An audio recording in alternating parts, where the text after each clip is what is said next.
Malamig po ba? Sarap po bang matulog? Kagabi, no? Sarap ng tulog kagabi, no? Masarap pang matulog? Sarap gusto pang matulog, ha? Yung mga puyat, bumawi na kayo mamaya. So, balita ko, alauna na daw po nagsiuwian eh. Bale, bless naman. Amen? Amen. Okay. God is good. All the time. And all the time. God is good. Amen. So ngayon po sa umagang ito, mga kapatid ko sa Panginoon, ay gusto kong i-share ay matatagpuan minsan pa sa awit o Psalm 119 verse 93, no, sa New Living Translation, doon sa NLT na naka-flash sa ating screen. So sabi diyan, I will never forget your commandments, for by them you give me life. No, pero let me read no sa translation na kinuha ko dito. No? So sabi dito sa King James, no, I will never forget thy precepts, for with them thou hast quickened me.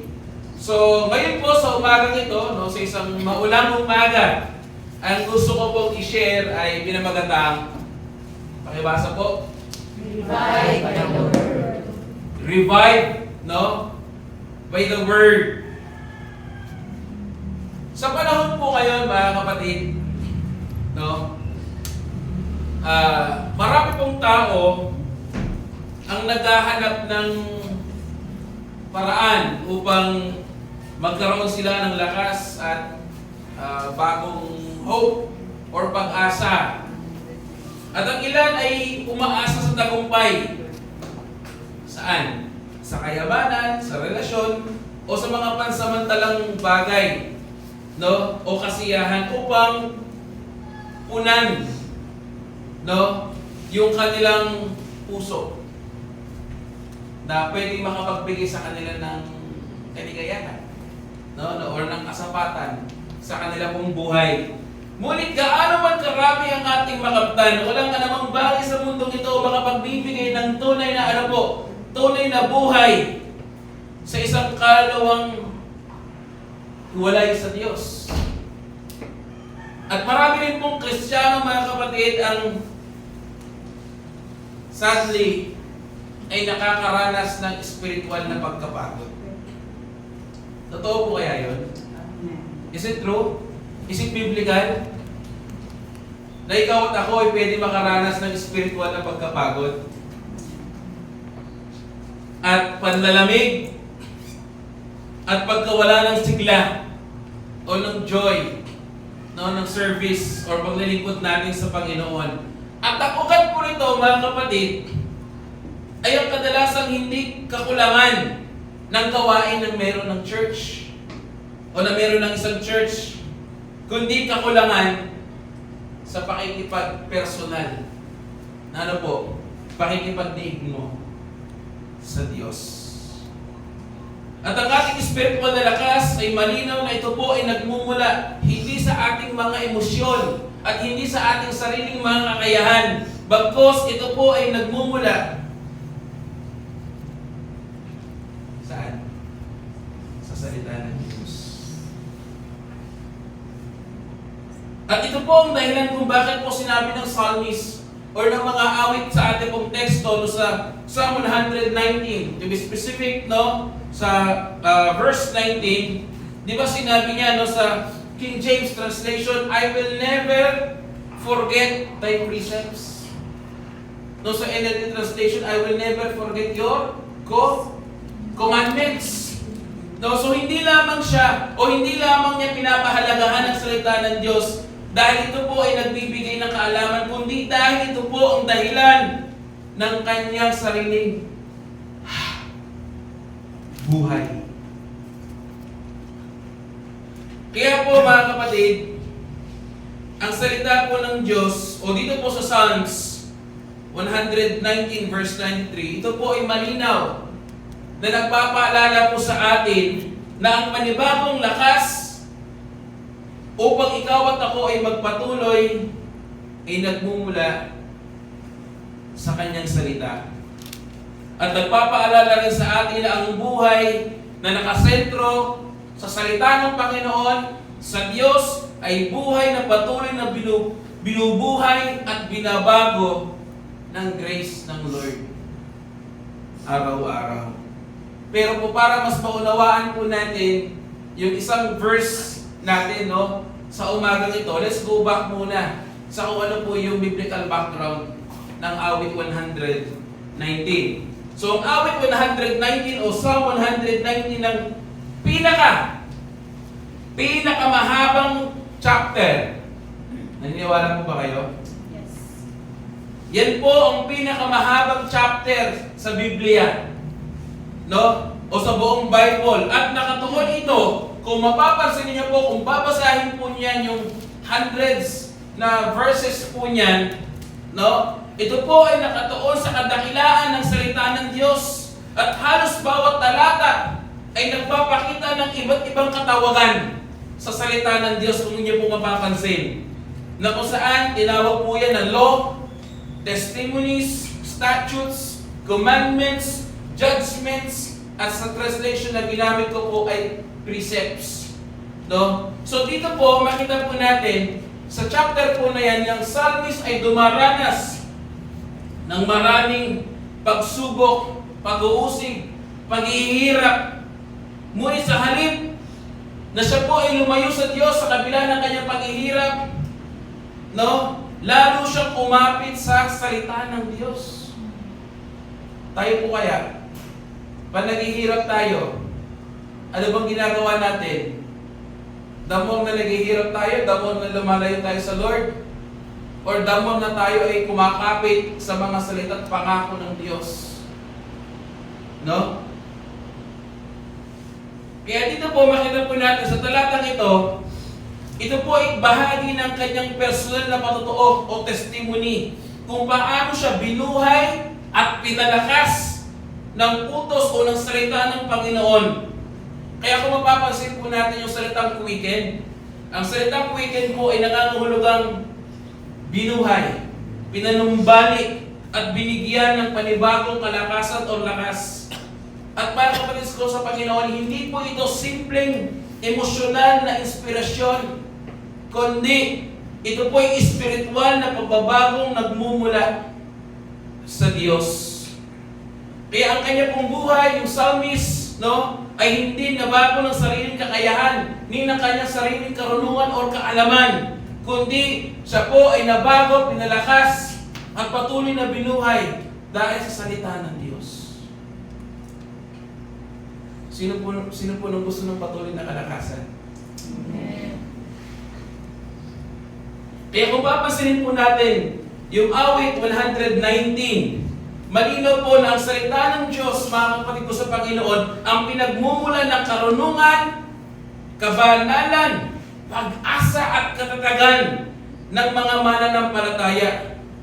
At ito rin po ang parehong salita na tumuturo kay Jesus, ang buhay na salita ng Diyos. Amen. Now, ano po yung problem here, mga kapatid ko sa Panginoon? Sa next slide po, atihan.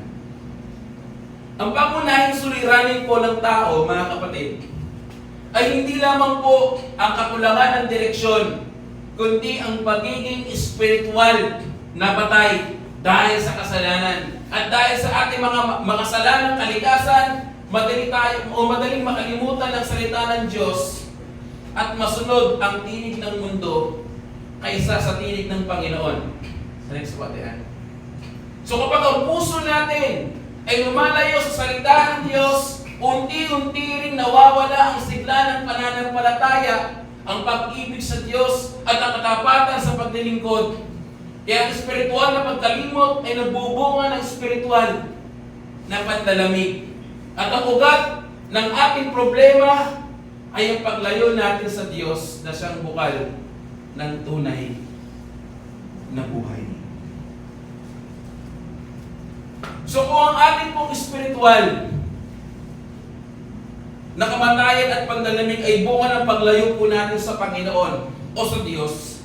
Malinaw po na ipinapakita po ng ating teksto sa umagang ito, mga kapatid ko sa Panginoon, kung saan matatagpuan ang tunay na buhay.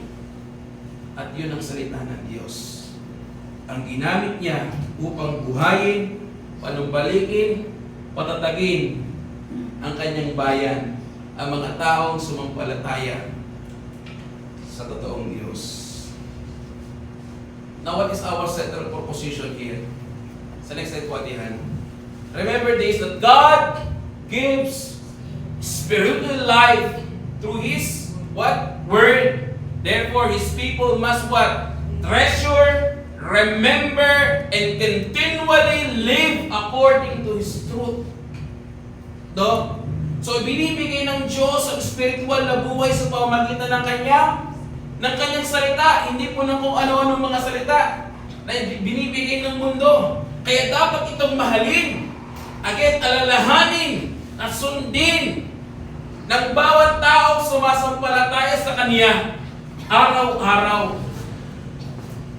So kung ang buhay po ay nagmumula sa salita ng Diyos, mga kapatid, kailangan po muna nating malaman o makita ang unang katotohanan itinuturo sa atin ng ating teksto o ng mensahe ng Lord ngayon sa umagang ito. At dito po tayo papasok sa unang mensahe ng Lord. Pakibasa po. God's word revives the soul. God's word revives the soul. Remember this, the next slide na rin po atihan. Only God's word can give true spiritual life to a dead and weary soul. So, salita lamang po ng Diyos o makapagbibigay ng tunay na buhay sa kaluluwang patay at nangihina. So, kung papansinin po natin yung ating teksto, no? Sinabi po ng psalmist, no? For them, thou hast quickened me. So, dito makita po natin na malinaw niyang inaamin. No, inaamin niya ang Diyos mismo ang nagbibigay sa kanya ng bagong buhay sa pamamagitan mismo ng salita ng Diyos. At yung salitang quicken po, ay ito po ay tumutukoy sa pagbibigay po sa isang taong walang kakayahang buhayin ng kanyang sarili.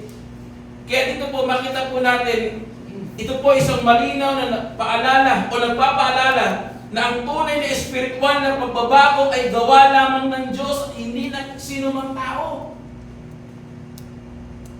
Ang revival ay nagmumula sa Diyos at hindi kaya gawin ng sino mang tao.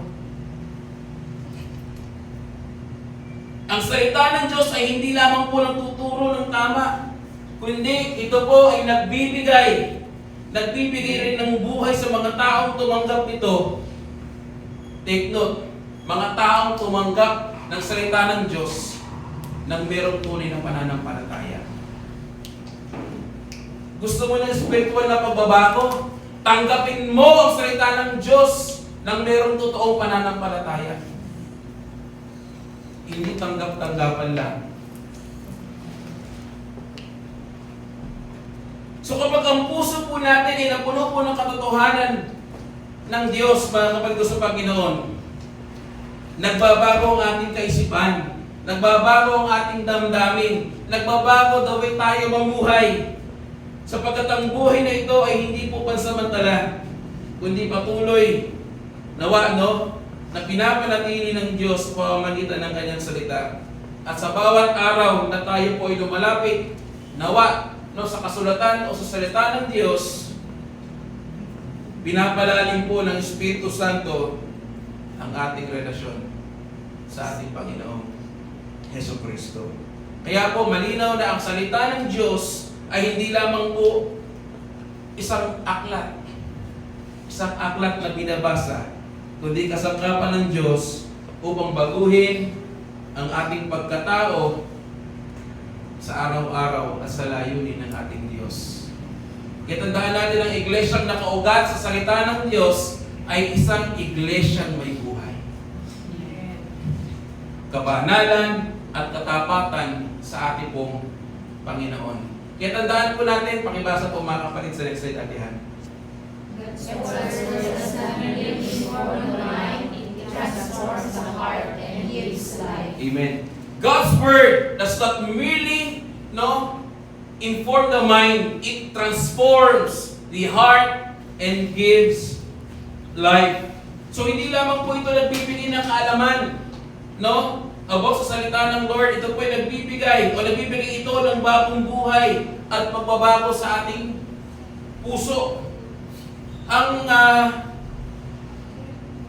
Sino po nakakita na ng tuyong halaman? Nakita na po ba kayo ng tuyong halaman? Siguro naman. Lahat ay nakakita ng tuyong halaman. Ang isa pong tuyong halaman, mga kapatid ko sa Panginoon, kasi mga halaman natin dito, artificial mga sila, ano ba ito? Plastic, gawa sa plastic. Meron pala, yung inakit ni Brother Joseph. Pero wala akong makita Pero anyway, ang isang tuyong halaman ay hindi po muling sisigla, mga kapatid, sa pamagitan lamang ng pagpipintura mo sa isang tuyong dahon. Kahit ang tuyong dahon, pinturahan mo, hindi na ito sisigla. So kailangan po nito ng tubig na nagmumula sa ugat upang ito po ay muling mabuhay. Gayun din po ang tao, mga kapatid. Hindi po sapat, mga kapatid, hindi po sapat ang panlabas na pagbabago o mabubuting gawa upang buhayin ang Espiritu. Ulitin ko po, hindi po sapat ang ating mabubuting gawa, o yung ating pagbabago upang buhayin ang Espiritu. Tandaan po natin ito sa next atihan. Ang salita ng Diyos, ang tubig ng buhay na ginagamit ng Diyos upang pasiglahin ang ating kaluluwa. Kaya po malinaw po yung sinasabi ni Jesus sa John chapter 6. Ano po sabi dyan? Sa next slide po. Pakibasa po, mga kapatid. The Spirit is the one who gives life. The flesh doesn't help at all. The words that I have spoken to you are spirit and are life. Amen. Purihin ang pagkabasa ng salita ng Panginoon. So dito po malinaw, ayon po sa John chapter 6 verse 63, sinabi po ng ating pong Panginoong Jesucristo, mga kapatid, that the words of I speak to you, they are spirit and they are life. So dito po malinaw na ipinapakita ng Panginoong Jesucristo na ang kanyang salita ang nagbibigay ng tunay na buhay. So ang buhay na ito, mga kapatid, ay hindi lamang po tumutukoy sa pisikal na pag-iral, kundi sa buhay na walang hanggan at sa patuloy na espiritual na pagbabago. At ang Espiritu Santo ang gumagamit sa salita upang gisingin ang puso ng isang taong makasalanan at palaguin ang isang mananampalataya. Kaya tandaan po natin sa next slide po atihan, kaya ang sino mang lumapit sa ating pong o lumalapit sa ating Panginoong Jesucristo sa pamamagitan ng kanyang salita, ay nakatatanggap ng tunay na buhay. Nawala pong reflection dito sa atin, mga kapatid ko sa Panginoon. Sa next slide po atihan. Ang iyong spiritual na lakas ba, kapatid, ay nagmumula sa salita ng Diyos o sa mga pansamantalang bagay ng mundong ito? Ikaw at si Lord na lang po ang nakababati at nakakaalam po nito. Nawala po yung malinaw na paalala at aplikasyon ay tinuturo sa atin ng Lord sa umaga nito. Sa next slide po atihan. Una, pakibasa po. Feed your soul daily with God's Word. Lahat po ba ito nagagampanan natin? Sino kumakain dito araw-araw ng pisikal? Na hindi naman po halata sa mga katawan natin na tayo ay nangangayaya. Ibig sabihin, kumakain ka. Tama? Pero how about your spiritual life? Busog pa ba? Yes. O baka gutom na yan, kapatid, pakainin mo naman. Baka dry ka na. Sobrang conscious natin sa ating katawan. Bili tayo ng ganito, pahain tayo ng ganito. Pero baka mamaya ang ating espiritu naman ay uhaw na.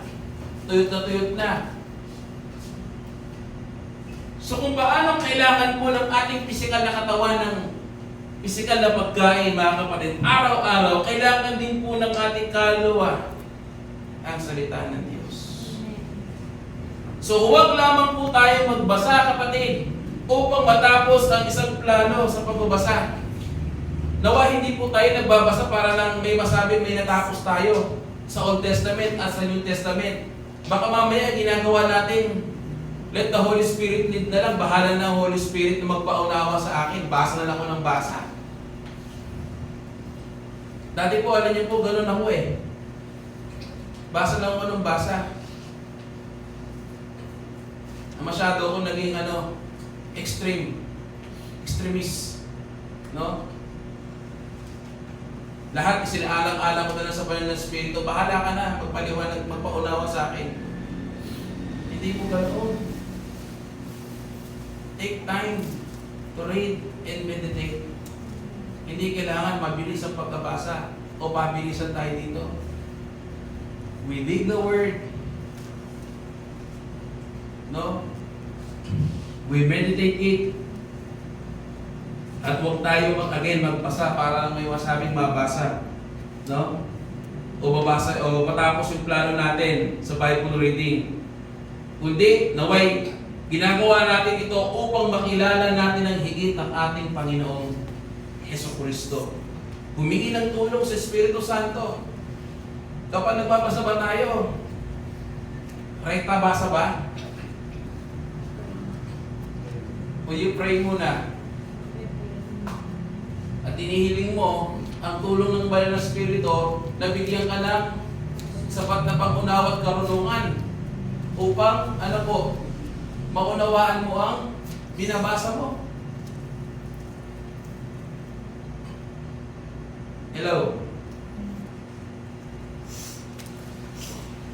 Again, humingi ng tulong sa Espiritu Santo upang maunawaan at higit sa lahat, maisabuhay ang katotohanan na iyong binasa. Kaya tandaan po natin sa next week po atihan, ang patuloy na pagbubulay-bulay ng kasulatan o ng salita ng Diyos ay nagbibigay ng katatagan sa panahon ng pagsubok. Sapagkat ang pusong pinuno, take note ang word, ang pusong pinuno ng salita ng Diyos ay hindi madaling matangay ng kasinungalingan ng mundo.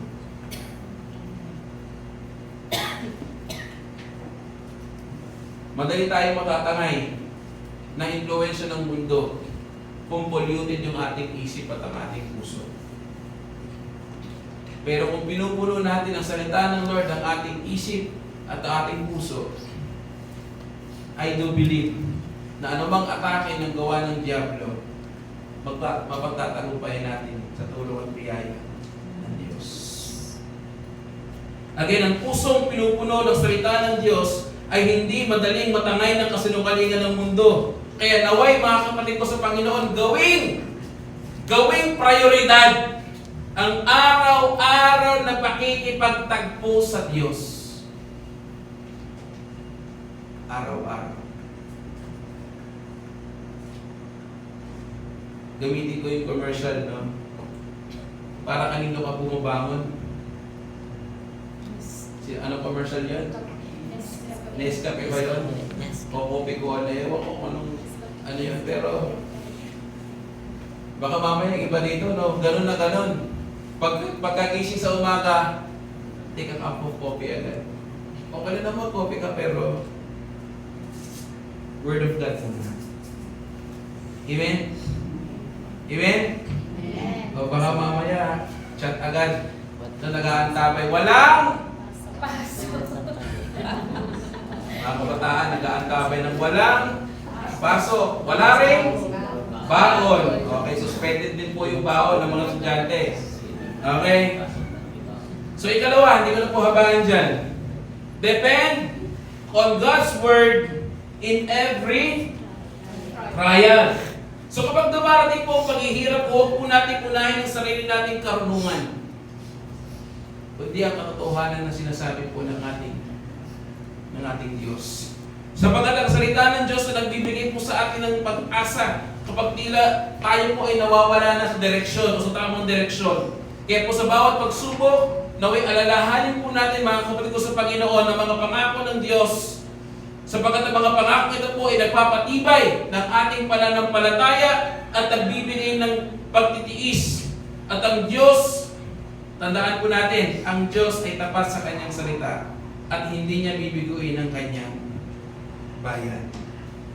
Kaya naway kumapit po tayo, panghawakan po natin sa pamuhay po natin ang salita ng Lord, sapagkat dito natin matatagpuan agad ang tunay na buhay ang sinasabi ng ating Diyos.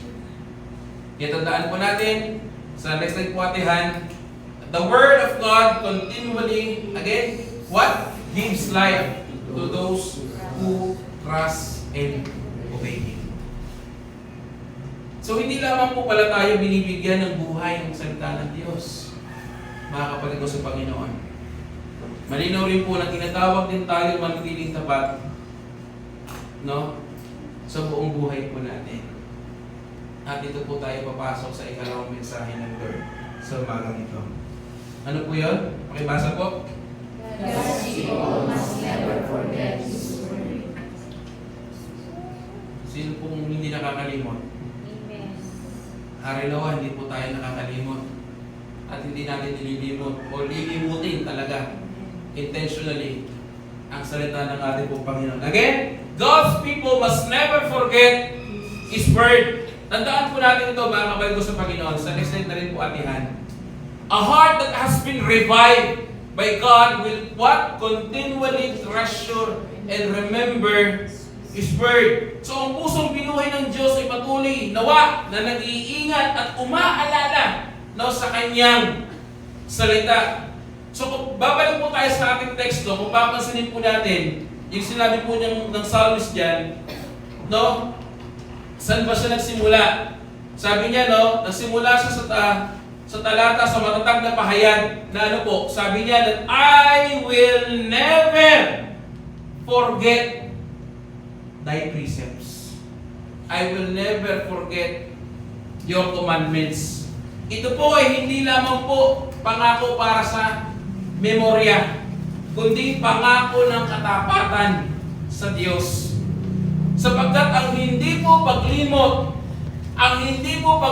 sa salita ng Diyos ay nangangahulugang patuloy itong pinaniniwalaan, sinusunod at isinasabuhay. Alam niyo po mga kapatid, alam po ng psalmist.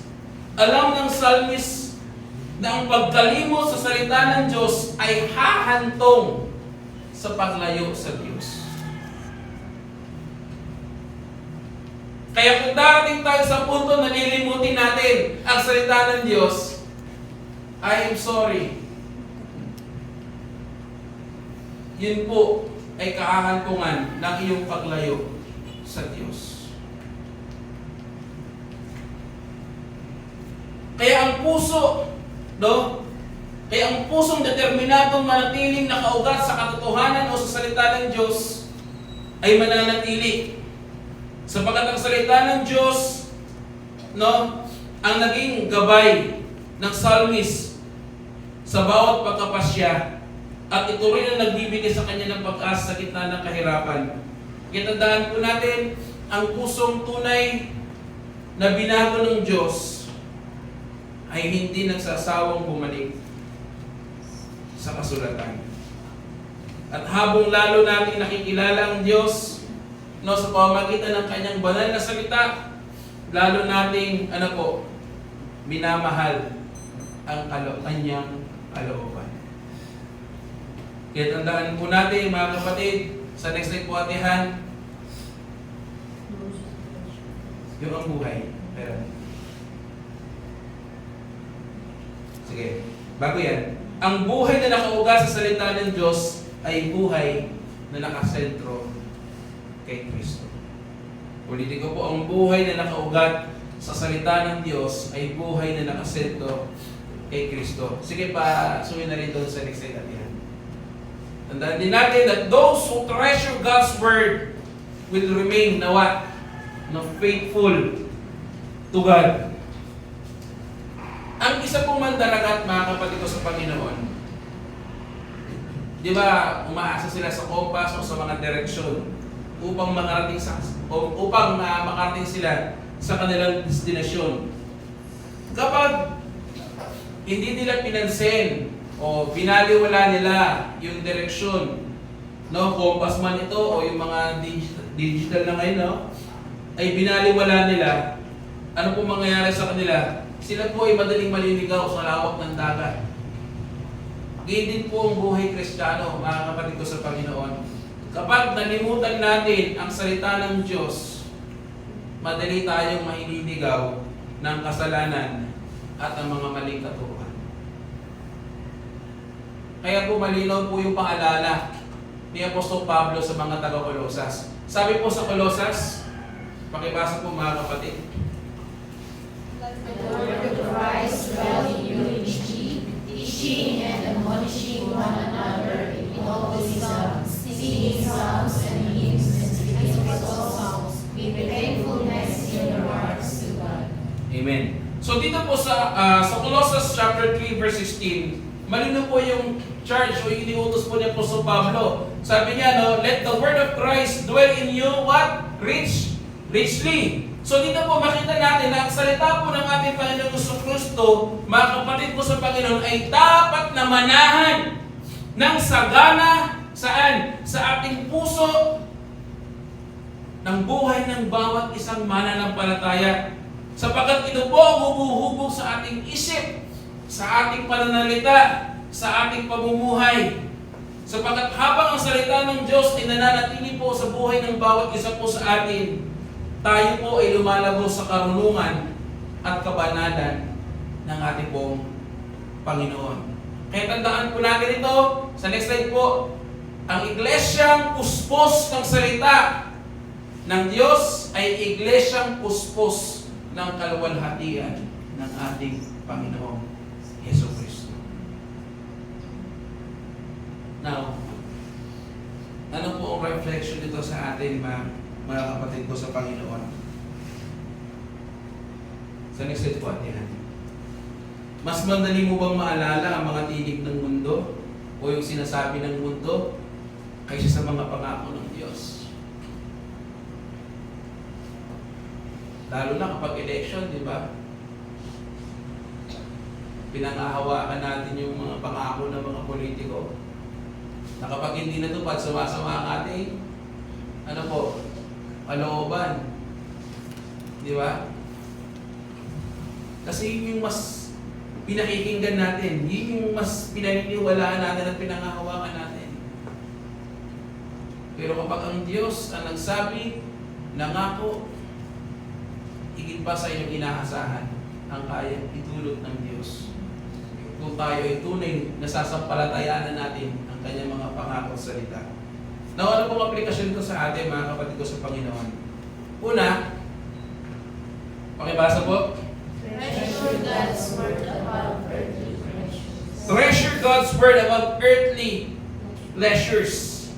Tandaan po natin to, mga kapatid ko sa Panginoon, na pahalagahan natin ang kasulatan higit sa anumang bagay o higit sa anumang pansamantalang kasiyahan na pwedeng ibigay ng mundo.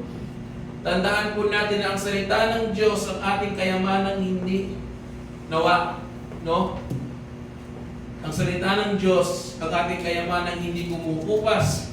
Kaya naway gumugol po tayo ng oras, panahon sa pag-aaral at pagbubuli-bulay nito.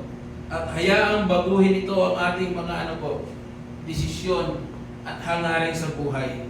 Sapagkat ang pusong nagmamahal sa salita ng Diyos ay lalong umiibig kay Kristo.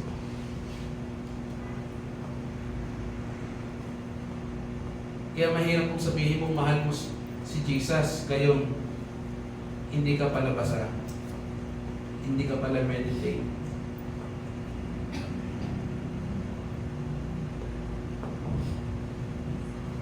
O tapos gagamitin na naman natin, no?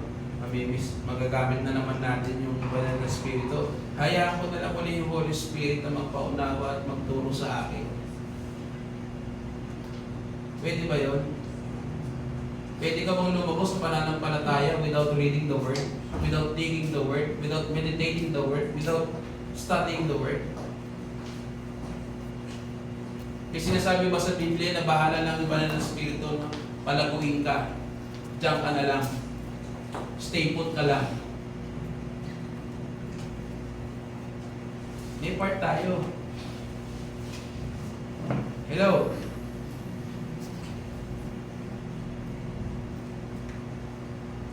Hinawa po mga kapatid na kahit gaano ka kapagod, gaano ka kapuyat, gaano ka kaabala, magbasa ka. Gusto mong ma-revive? Si Lord ang kailangan mo sa pamamagitan ng kanyang buhay at banal na mga salita. At siyempre sa tulong ng banal na Espiritu.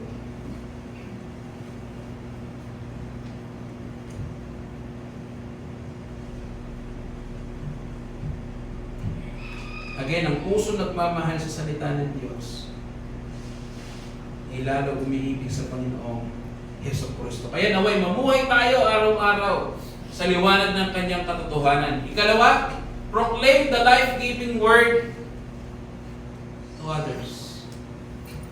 Ito po, no, yung malaking hamon sa atin. Nagagawa po kaya natin ito? Napoproclaim mo po ba si Lord?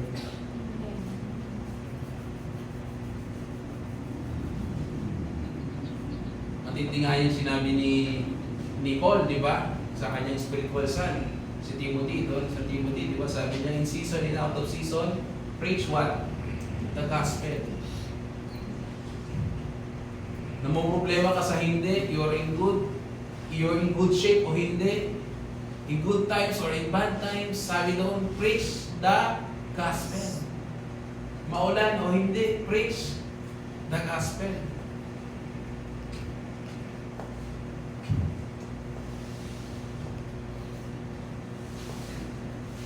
So, salitang nagbibigay buhay sa iyo ay siya rin salitang kailangan ng mundo. Yung salitang narinig mo, nakapagbigay ng pag-asa sa iyo, no? Ay siya rin kailangan ng kasama mo sa bahay, kapitbahay, mga katrabaho mo, mga kaibigan mo sa social media, di ba? Use that platform to preach and share the gospel. Not to be famous, not to be somebody, but to preach the gospel. No? Kung hindi man natin kayang gampanan ng tawag dito, house to house, then doon sa social media. Lahat ng tao nakatutok doon. No? Siguro halos lahat ng tao meron ng Facebook eh. At mga social media platforms, doon mo gawin. Hindi yung kung ano-ano yung pinopost natin. No?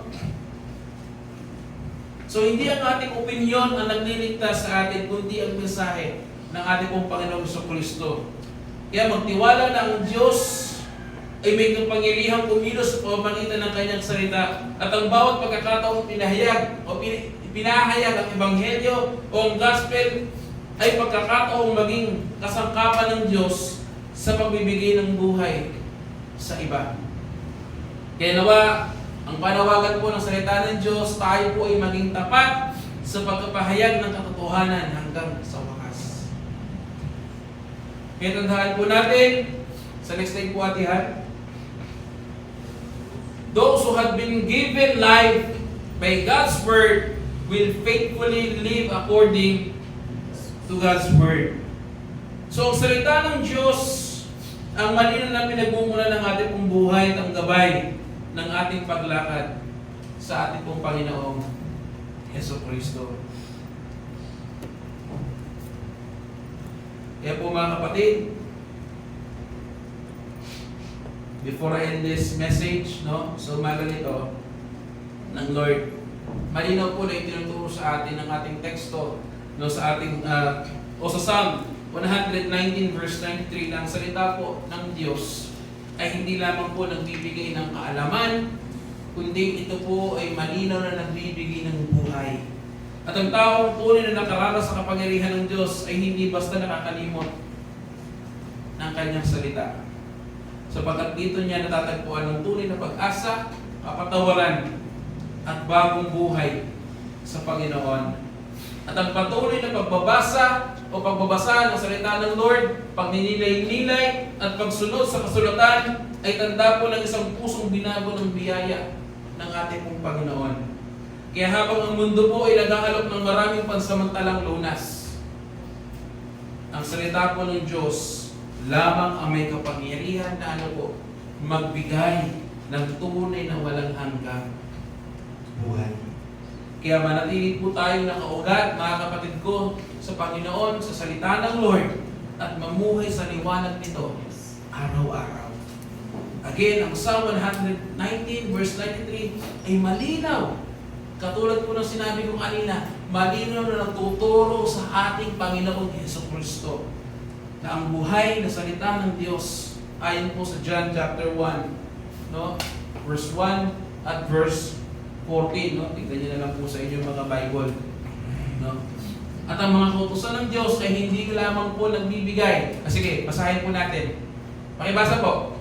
In the beginning was the Word, and the Word was with God, and the Word was God. Amen. The Word became flesh and dwelt among us, and we have seen His glory, glorious as the only Son from the Father, full of grace and truth. Amen. So mga kautusan ng Diyos ay hindi lamang po nagbibigay ng moral na gabay. Itinuturo ng mga ito ang ating pangangailangan sa isang tagapagligtas. Sino po yun? Si Jesus, no? Ang tumupad ng ganap na kautusan at nagbigay ng kanyang sariling buhay sa krus upang ang mga espiritual na patay, no, dahil sa kasalanan ay muling magkaroon, no, ng buhay na walang hanggan. At sa pamamagitan po ng kanyang kamatayan, muling pagkabuhay ng ating pong Panginoong Jesucristo, ang mga sumasampalataya sa Kanya ay binuhay kasama niya. At yan po ay malino na sinasabi po sa Efeso. Sige po, basahin po natin yung Efeso. God being rich in mercy, because of the great love with which He loved us, even when we were dead in our trespasses, made us alive together with Christ. By grace you have been saved. Amen. Amen. So patuloy namang ginagamit din ng Espiritu Santo ang mga nakasulat na salita upang hubugin tayo ayon po sa larawan ng ating pong Panginoong Jesucristo. Kaya hindi na natin inaalala ang salita ng Diyos bilang simpleng aklat na lamang o babasahin, kundi bilang kapahayagan ng ating Panginoon at tagapagligtas. Kaya habang nananatili po tayo sa ating Panginoong Jesucristo at sa Kanyang buhay na mga salita, patuloy tayong binibigyang buhay, binabago at inihahanda para sa Kanyang kaluwalhatian. Kaya mga kapatid ko sa Panginoon, bilang pagkatapos, marami po mga bagay ang maaaring magbigay ng paghihina sa atin, sa ating pananampalataya. Ngunit walang makapapalit sa kapangyarihan ng salita ng Diyos. Kung nais natin manatiling matatag, kung nais mong maging matatag at manatiling matatag, kailangan nating manatiling malapit kay Kristo. Hindi ba't malino na sinabi sa John, remain in me and I will what? Remain in you. No? At sa pamamagitan ng kanyang salita, at huwag po nating hayaang maagaw ng mundo ang ating atensyon sa katotohanan ng Diyos. At naway patuloy nating alalahanin, mahalin at sundin ang kanyang mga salita at mga utos, sapagkat dito po matatagpuan agin ang tunay na buhay. Revived by the Word. Ito po ang patuloy na karanasan ng bawat puso nakasentro sa ating Panginoong Jesucristo. Tayo po'y manalangin. Lord, salamat po sa pagkapaalala mo sa amin sa oras ito, sa umaga ito, na nung nais po namin ng kapanumbalikan ng kalakasan, ma-restore po kami sa lahat ng aspeto ng aming pong buhay, Lord. tanging sa salita mo lamang po namin tunay na matatagpuan ang tunay na kalakasan, pagkapanumbalik, Lord, pag-asa, at higit sa lahat buhay na sinasabi mo sa iyong salita, Panginoon. Kung nakikitaan mo kami ng katamaran o pagkukulang, Panginoon, sa pagbabasa, pagninilay-nilay ng iyong salita, patawarin mo po kami at tulungan mo po kami, O Banal na Espiritu, na bigyan kami, Lord, ng desire, pagnanais, kasipagan, Panginoon, na mas lalo naming dalhin, Panginoon, ang aming buhay sa iyong salita, Panginoon, na nagbibigay buhay, Panginoon. Kaya salamat po, Lord. Tulungan mo po kami, O Banal na Espiritu, ano yung mga mababasa po namin, bigyan mo kami ng sapat na pag-unawa at karunungan, patuloy ko po magpakilala sa amin sa pamamagitan ng mga salita, saan, Lord, ito po magdulot sa amin ng kalakasan, ng maturity, Lord, sa aming buhay pananampalataya. Naway gamitin mo po ang aming pong buhay bilang daluyan din ng pagpapala at pagbabago sa marami. Eh Lord, salamat po. Pinupuri ka po namin, sinasamba ka po namin, dinadakila ka po namin. Ito po ang aming panalangin sa pangalan ni Jesus. Amen. God bless po sa bawat isa.